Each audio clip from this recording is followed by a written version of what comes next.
таърих илми бунёдист ва албатта мафкураи миллӣ месозад.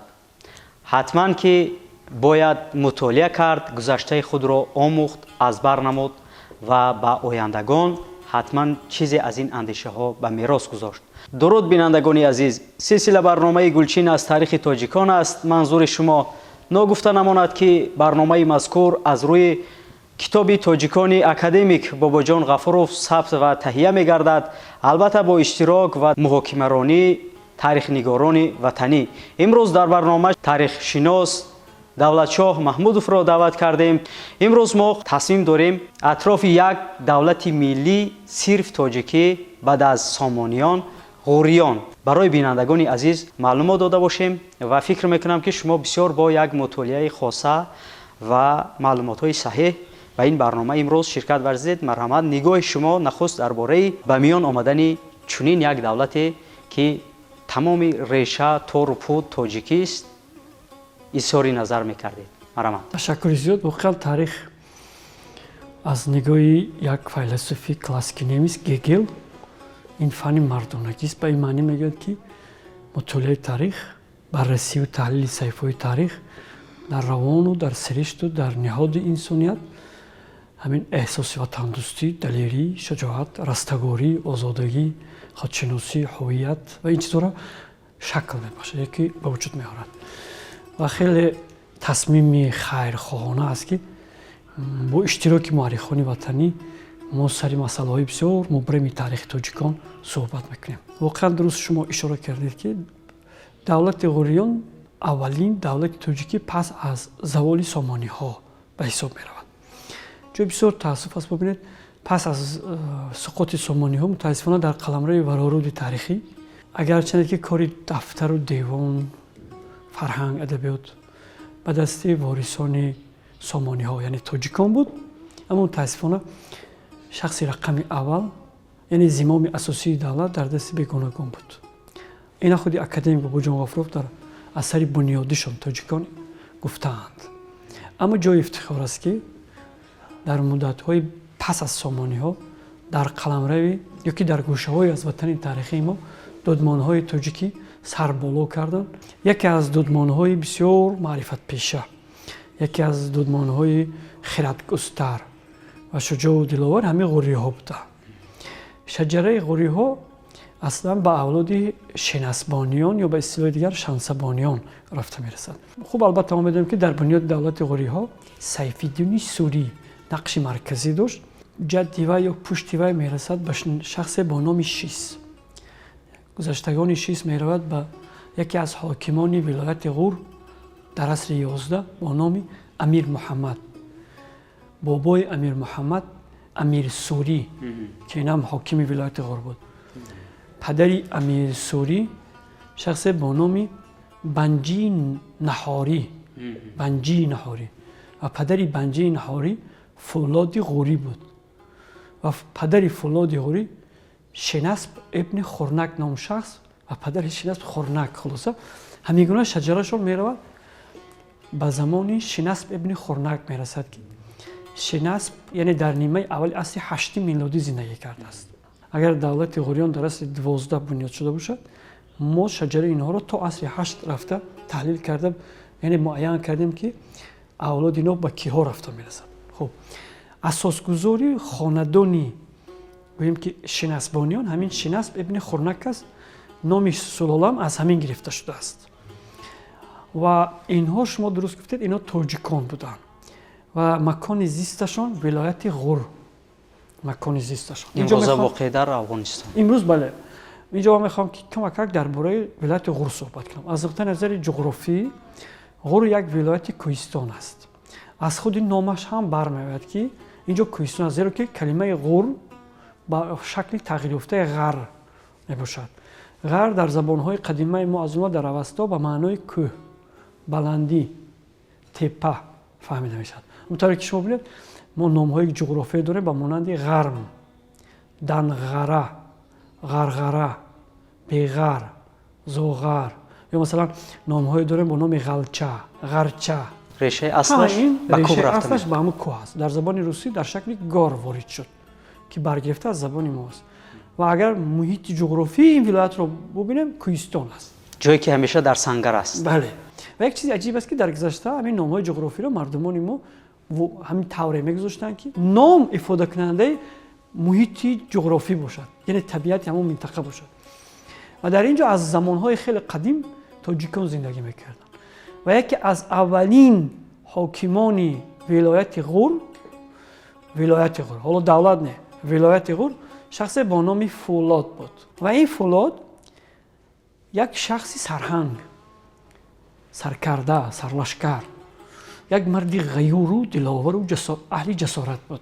زمانی که ابو مسلم شورش برداشت با مقابل ظلم اموی ها سال 747 عصر 8، ابو مسلم از همین فولاد کمک طلب میکند و فولاد در شورش ابو مسلم اشتراک میکند و در غلبه نقش خود را میگذارد. تاجیکان یک خلافت بزرگی که نیمی دنیا زیر دستش بود، یعنی اموی ها سرنگون کردن، عباسی ها سر قدرت آمدن. در اینجا نقش ما بسیار بود، از جمله همین خاندان غوری ها. این برمی آید که این خاندان واقعا مثل طاهری ها، مثل سهلیان که خاندان های تاجیکی بودن در همون دوره، مردم اهل خیرات گذشته از این اهل جسارت و دلیر و شجاعتمند بودند. اون زمان ها ولایت غور همچون یک ولایتی علاهیده وجود داشت. یک مدت به هیئت طاهری ها داخل میشد، بعداً به هیئت صفاری ها، بعداً به زمان سامانیان به هیئت سامانیان داخل میشد.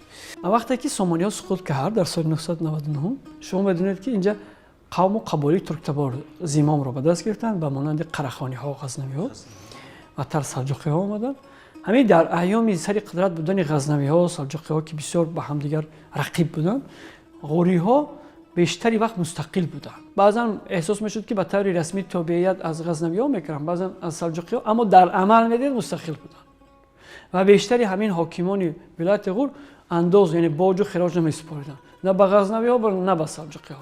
اینا که شما درست گفتید، اینا که سرگرم جنگ های خود بودند، از این وضعیت استفاده کرد، اینا طرف مستقلیتشون رو مستحکم میکردند. سوء استفاده از موقع بی‌طرفی بله، به منفعت کار بود. بله. یکی از نمایندگان خاندان غوریان، ایزوئیدین شخص، پسر محمد ابن حسن، نقش بسیار بارز داشت. ایزوئیدین اگرچه که رسما دولت رو تشکیل نکرده باشد، اما در گذاشتن زمینه‌های دولت غوریان نقش کلان داشت و 7 پسر داشت.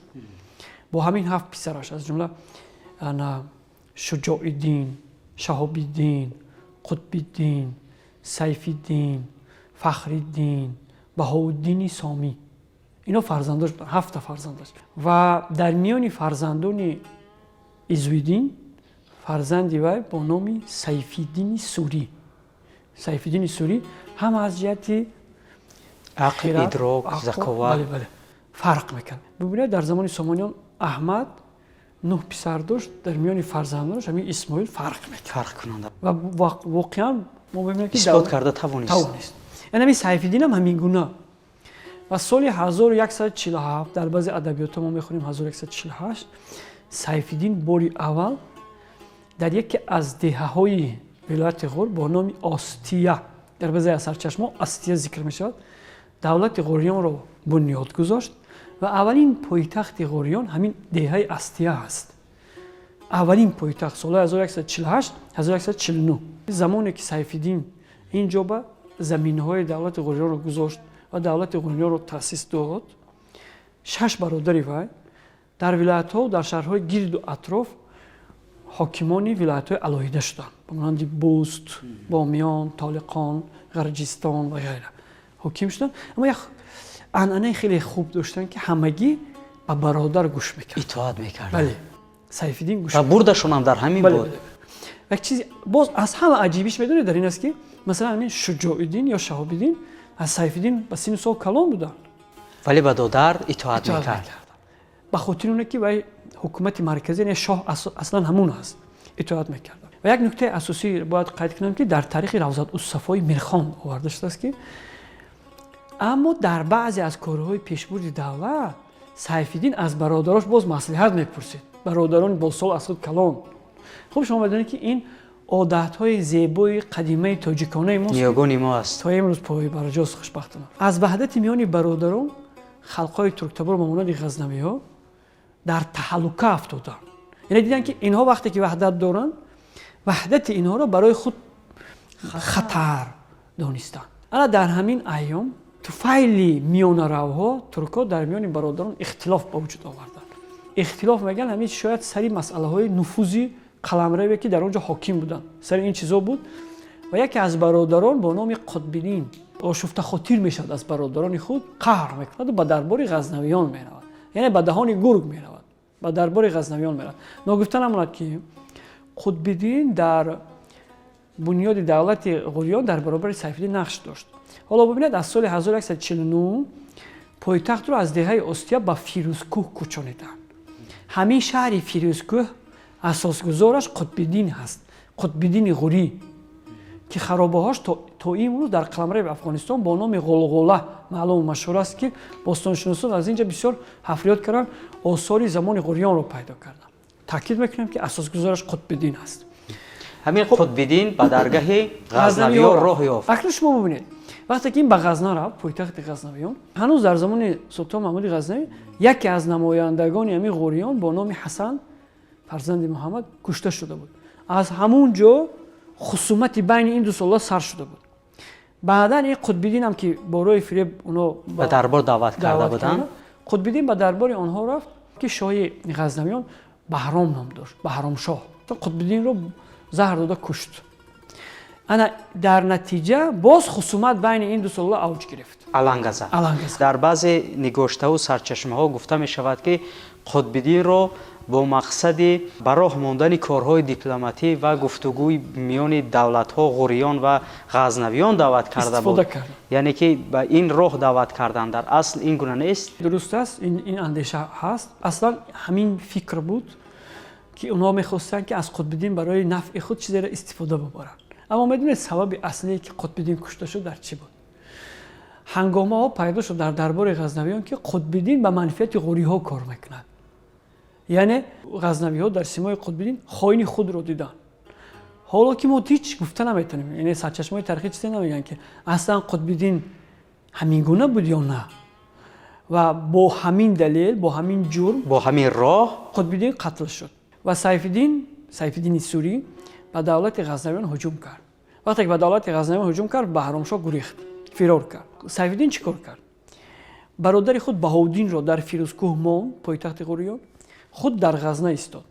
акнун вай ният дошт ки аз Ғазна истода бо бародари якҷоя қаламрави худро васеъ карда давлати ғуриёнро идора мекунад. аммо Баҳромшоҳ аз қавму қабоили турктабори кӯчманчӣ ёрӣ талаб карда, қувват ҷамъ кард, дубора ҳуҷум кард ва Сайфиддинро ҳам кушт. ва ин сабаби аланга задани қаҳри яке аз бародарони хурдии ин сулола Алоуддинро овард. Алоуддин соли 1150 ба давлати ғазнавиён ҳуҷум кард. аммо ин бениҳоят ҳуҷуми шадид буд. Алоуддин бо як эҳсосоти баланди ватандӯстона вақте ки ҳуҷум кард, Баҳромшоҳро сарнагун кард, Ғазнаро, бисёр ҷойҳои Ғазнаро оташ зад ва ҳатто мегӯянд муаррихон ки аз қаҳру ғазаб шоҳони гузаштаи ғазнавиёнро қабрҳояшонро канда, устухонҳои ҳаваёро бароварда сӯзонид. баъзе осоре ки аз шоҳони гузаштаи ғазнавиё боқӣ монда буд, ҳамаро вайрон ва лангаро кард, оташ зад ва дар таърих бо номи Алоуддини ҷаҳонсӯз ном гирифту маълум машҳур шуд. ин ба рағми ҳамон бародари худ, қасоси хуни бародар. мутаассифона дар баъзе адабиётҳои таълимӣ ки барои мактабҳои миёнаи мо ҳаст, ба ҷои Алоуддин Шаҳобиддин менависанд ки иштибоҳ ҳаст. ин албатта Алоуддин аст. ва Алоуддин як хизмати бисёр бузург кард ва то соли 1161 Алоуддин дар сари қудрат буд.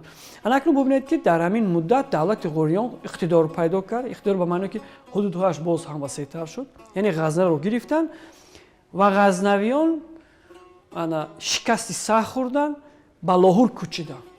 Лоҳуре ки имрӯз масалан Покистон аст, пештар Ҳиндустон мегуфтанд.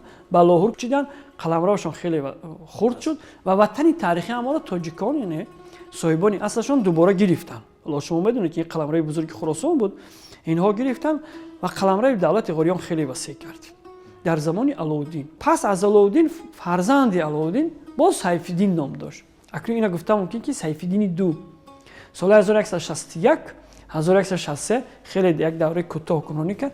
аммо Сайфиддин ҳам дар васеъ кардани қаламрави давлати худ, дар танзими муносибатҳои андоз рушди фарҳанг хизматҳои шоёнеро анҷом дод ва гузашта аз ин баъзе қавму қаболи турктабори кӯчманчие ки тез ба шаҳрҳои мардумони муқимнишин ҳуҷум мекарданд, ҳуҷумҳои онҳоро дар ҳам шикаст. лекин муддати ҳукмрониш ки кӯтоҳ буд, соли 1163 аз дунё гузашт ва пас аз ин медонед давраи дар таърих ҳамин хел мегӯяд, аз ҷумла академик Бобоҷон Ғафуров мегӯяд, давраи шукуфоии давлати ғӯриён шурӯъ шуд. аҳди ду бародар, ин бародарон бо номи Ғиёсиддин ва Муизиддин. Ғиёсиддин Муизиддин фарзандони Сайфиддин. атрофи фарҳанг, таърих, забон, маънавиёти ниёгони худ, ниёгони тоҷикон мегуфтед ки дар давлати ғӯриён дар кадом сатҳ буданд, киҳо буданд аз нухбагони адабӣ, фарҳангӣ, илмӣ, таърихии мо дар аҳди ғӯриён? То охир, яъне то соли 1215 ки давлати ғӯриён арзи ҳастӣ кардааст, Фирӯзкӯҳ пойтахт буд. Ва дар ҳамин Фирӯзкӯҳ як доираи адабӣ ба вуҷуд омад, ки дар ин доираи адабӣ бештар шоирони маҳаллӣ, адибони маҳаллӣ ки аз Толиқон буданд, аз Ғарҷистон буданд, аз Ғор буданд, аз Бомиён буданд, аз Бадахшон буданд. беш аз 70% Бадахшони таърихи имрӯз дар қаламрави Хӯросон, Афғонистон боқӣ мондааст. яъне ҳамин Бадахшон шоироне буданд ки ба ин дарбор робита доштанд.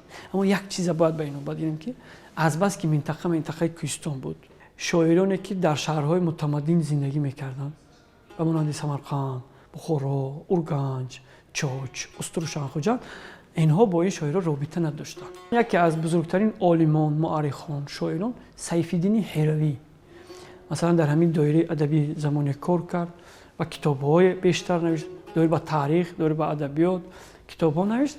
Як нуктаи дигарам бояд қайд кунам ки ғӯриҳо дар пост доштани унсурҳои фарҳангии мо аз ҷумла забони тоҷикӣ нақши бисёр калон доранд. ғӯриён аз зумраи он сулолае буданд ки умуман забони арабиро дар коргузории дафтардоришон, девону дафтардоришон умуман роҳ надоданд.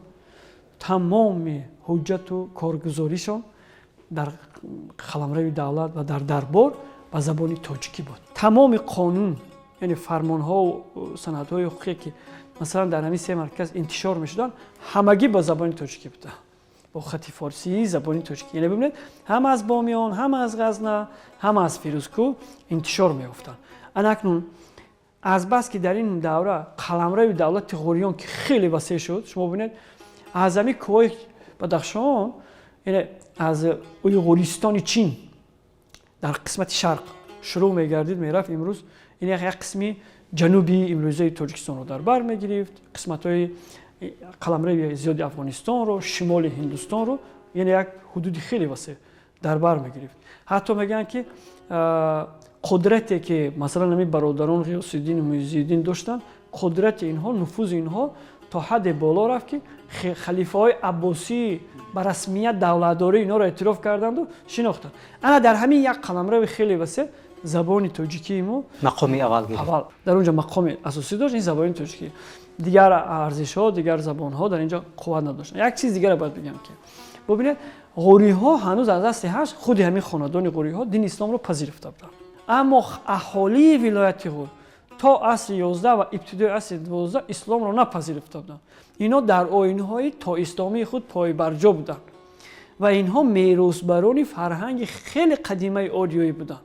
Пойбарҷо буданд ва намегузоштанд ки дини дигаре, мазҳаби дигаре инҷо рӯсурх шаваду ғалаба кунад. Баъд пасон оҳиста оҳиста инҷа ислом ворид шуд, чунки шумо медонед ин минтақаи кӯҳистон ки буд, арабо то инҷо натавонистанд омадан, шикаст хӯрданд, ба ҳамин хотир ислом дар инҷо дертар ба вуҷуд омад. Дар шаҳрҳо, дар қаламрави давлати ғӯриён оташкадаҳои бузурги зардуштӣ вуҷуд дошт ки ҳанӯз дар асри 11, ибтидои асри 12 мардум ин оташкадаҳоро эҳтиром мекарданд, арҷ мегузоштанд ва дар хонадони аксарияти мардумони Ғур ҳанӯз китобҳои Бундаҳишну, китобҳои Минуи Хирад, Худойнома ва порчаҳо аз аваста вуҷуд дошт ки ғӯриҳо пешбарандагони мероси бисёр бои ориёӣ буданд. Бо вуҷуди оне ки ҳамин ҳуҷумҳои шадид шуд болои сарашон, арзишҳои миллии моро ҳифз карданд. Бо омадани муғул сада аз миёнро, аммо ғӯриҳо ина нигаҳ доштанд. Масалан дар Фирӯзкӯҳ бо як шукӯҳу шаомат садар таҷлил мешуд, оташи садар мегӯянд аз фарсахҳои дур ба назар намоён мешуд. бадахшон ин мисли ки ватани сада буд, ватани наврӯз буд. Ин чизо бисёр ба сатҳи баланд таҷриба шуд. Ҳамин буд ки сулолаҳои баъдие ки дар Хуросон сари қудрат омаданд, ба монанди курдҳои Ҳирот, сарбадорони Хуросон, музаффариён, инҳо аз ғориён ин меросро ба худ гирифтанду идома доданд.